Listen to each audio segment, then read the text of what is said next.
कर सकते हैं।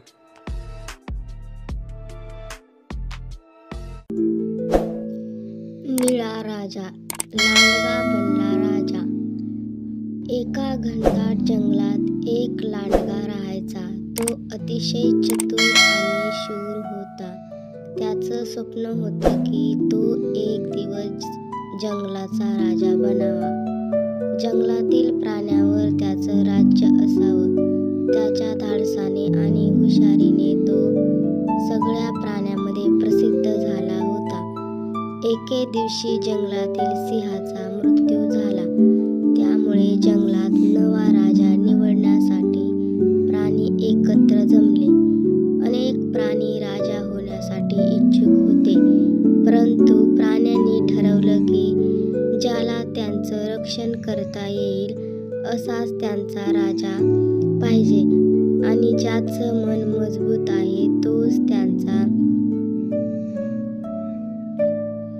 राजा होईल।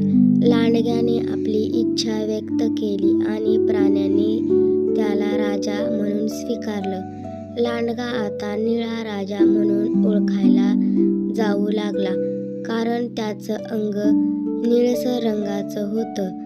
सुरुवातीला लांडगा इमानदारीने आणि राज्य करत होता, पण जसा जसा काळ गेला तसा तसा त्याच्या मनात गर्व आणि अहंकार वाढू लागला। तो प्राण्यांना त्रास देऊ लागला आणि स्वतःच्या आनंदासाठी निर्णय घेऊ लागला। त्याच्या वागण्यामुळे प्राणी त्याच्यावर नाराज झाले। एक दिवस जंगलातील इतर प्राण्यांनी ठरवलं की हा लांडगा राजा होण्याचा पात्र नाही।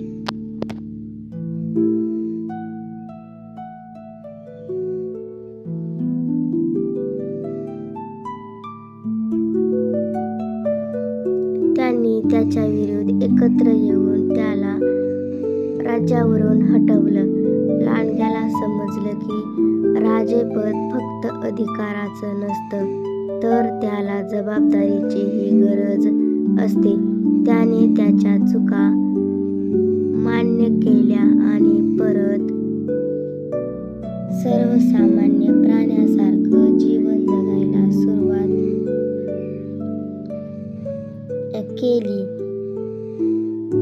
या गोष्टीतून शिकवण मिळते की सत्ता आणि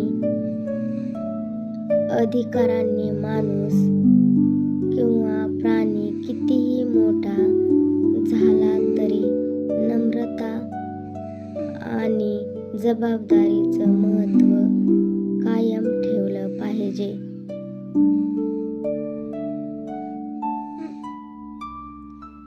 व्हिडिओ आवडला असेल तर चॅनल सबस्क्राईब करा, लाईक करा आणि शेअर करा।